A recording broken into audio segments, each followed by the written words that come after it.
Good morning, students. Today we'll start part 4 of chapter 3,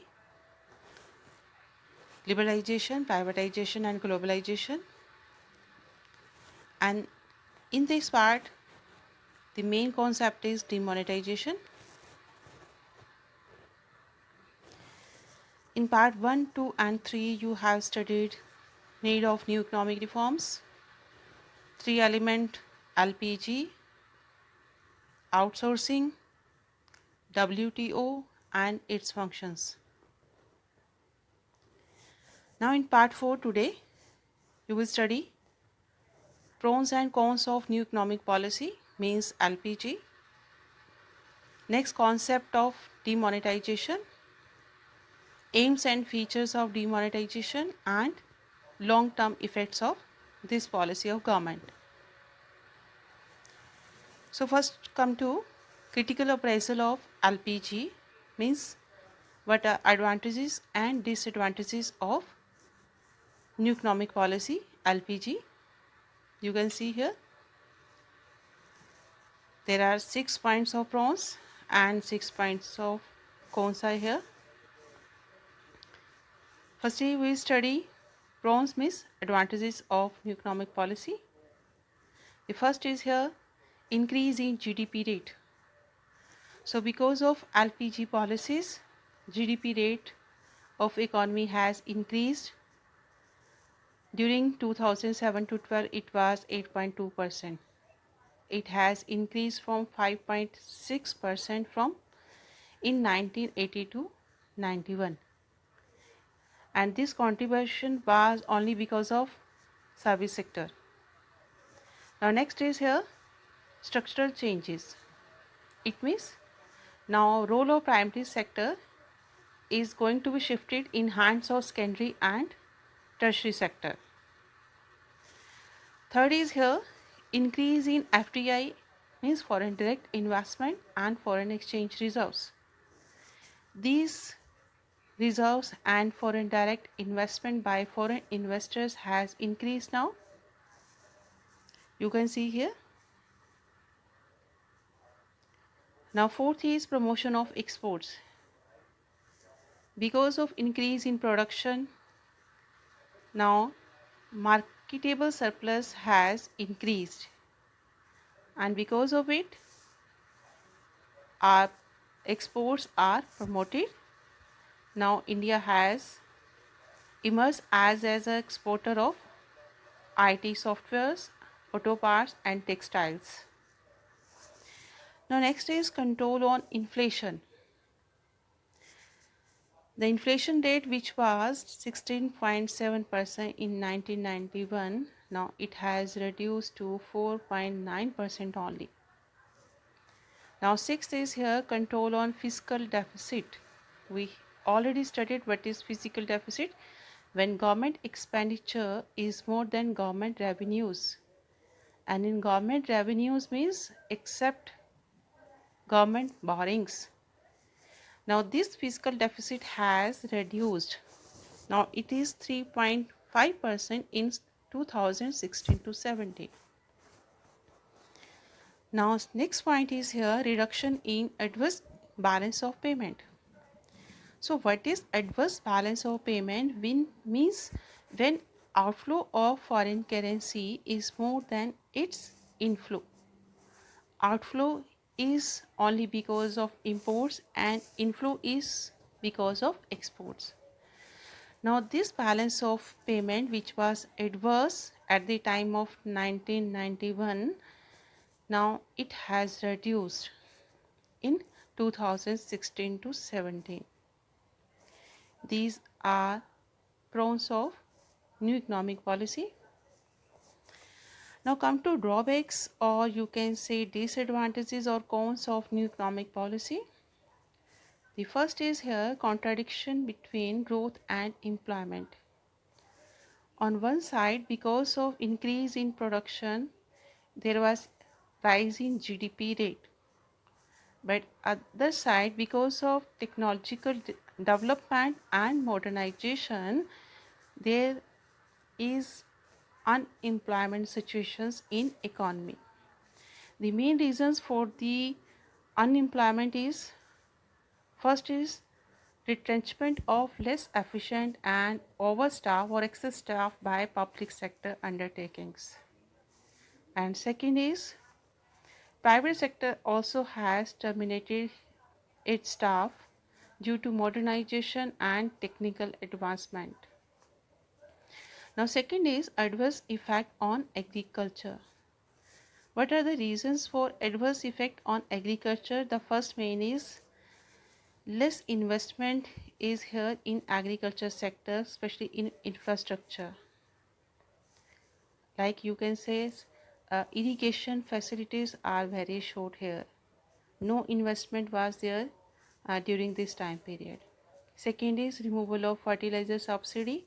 Government has removed subsidies on fertilizers, and especially loans to the small farmers. And third is increase international competition in agriculture sector. There was easy imports of agriculture products now, so domestic agriculture sector has to face international competition.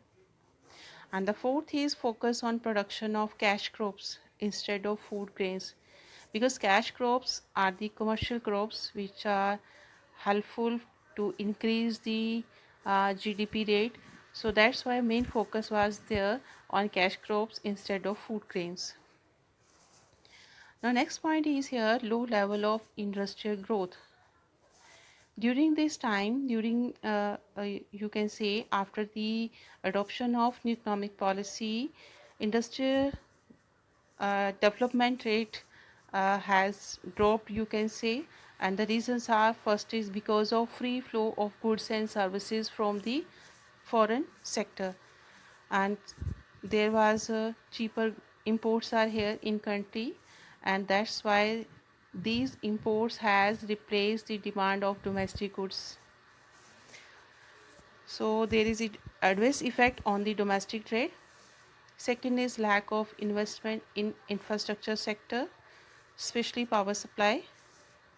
Third is here adverse effect on domestic industries and employment opportunities because of international competition, because domestic industries, especially small scale industries or local business, was unable to face the international competition.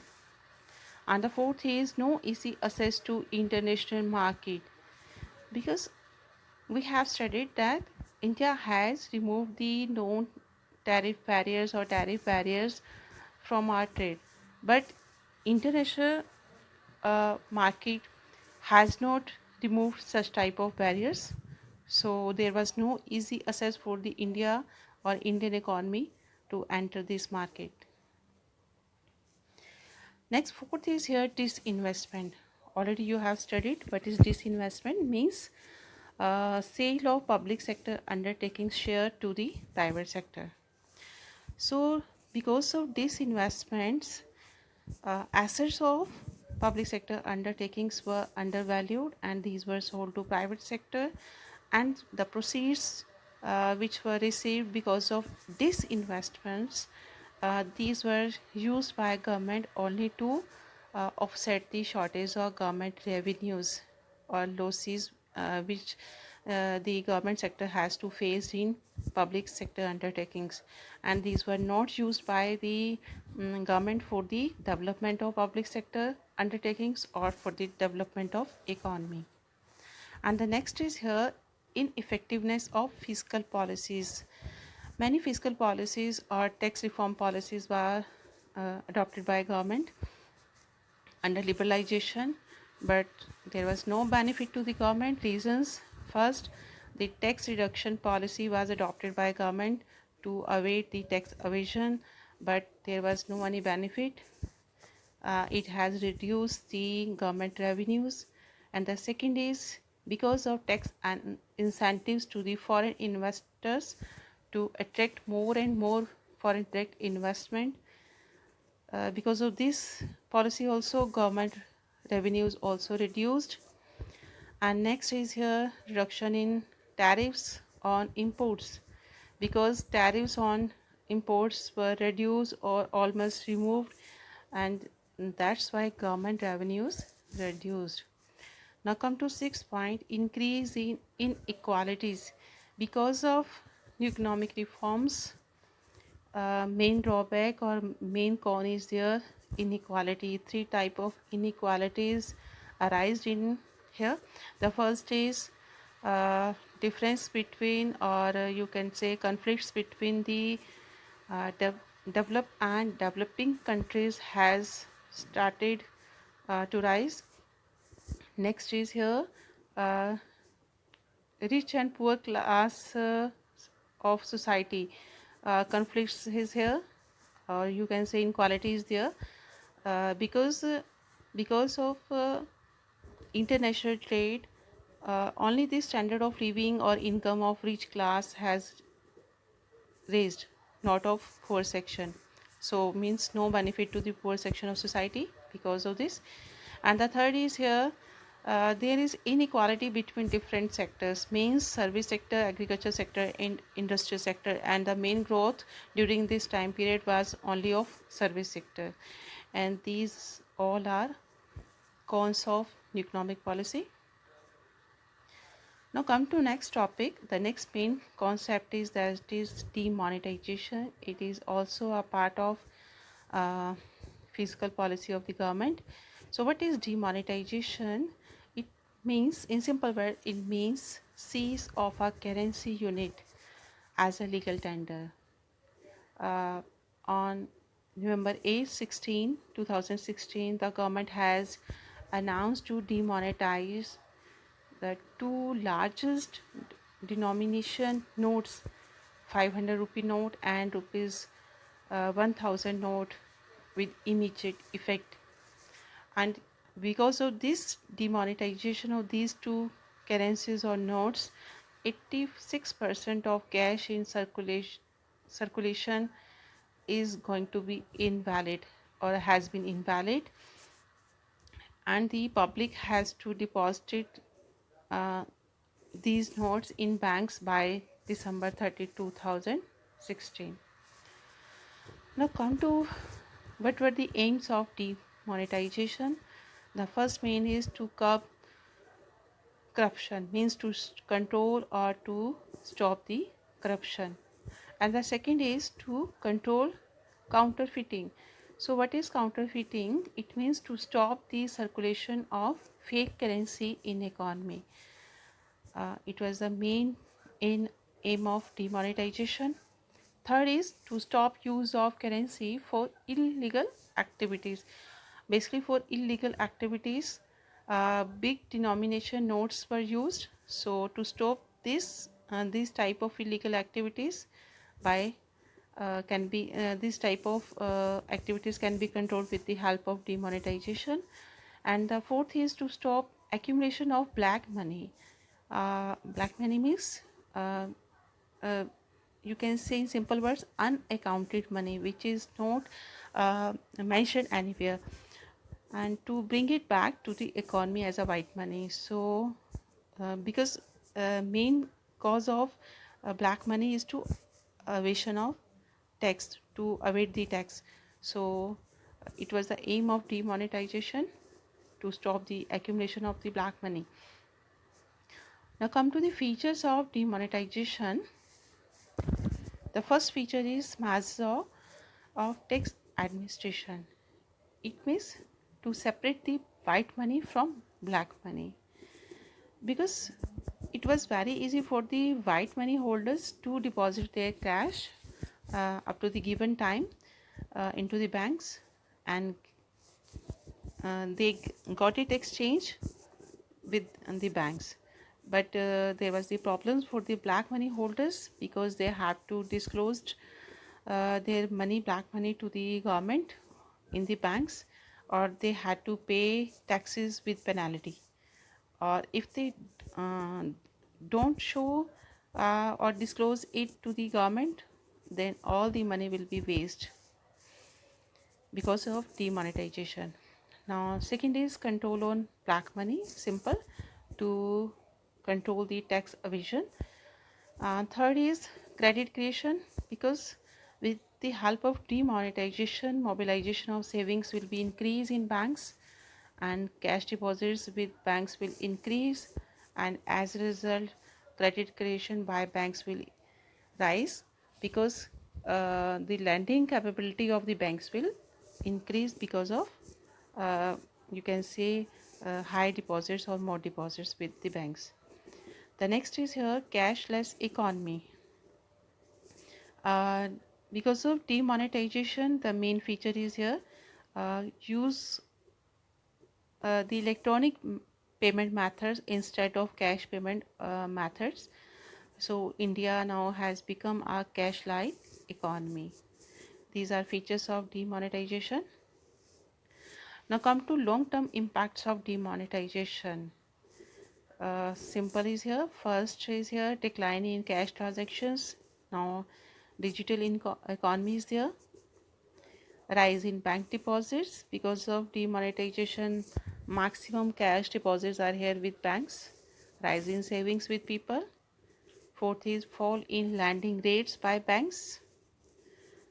Next is here fifth, real estate prices fall because most of black money is invested by the person or any business in real estate business. Real estate business means in the property with the land or buildings. So because of control on black money, real estate prices fall. Next is here rise in public sector wealth. Next is here rise in digital transactions. Already we have studied that there is decline in cash transactions.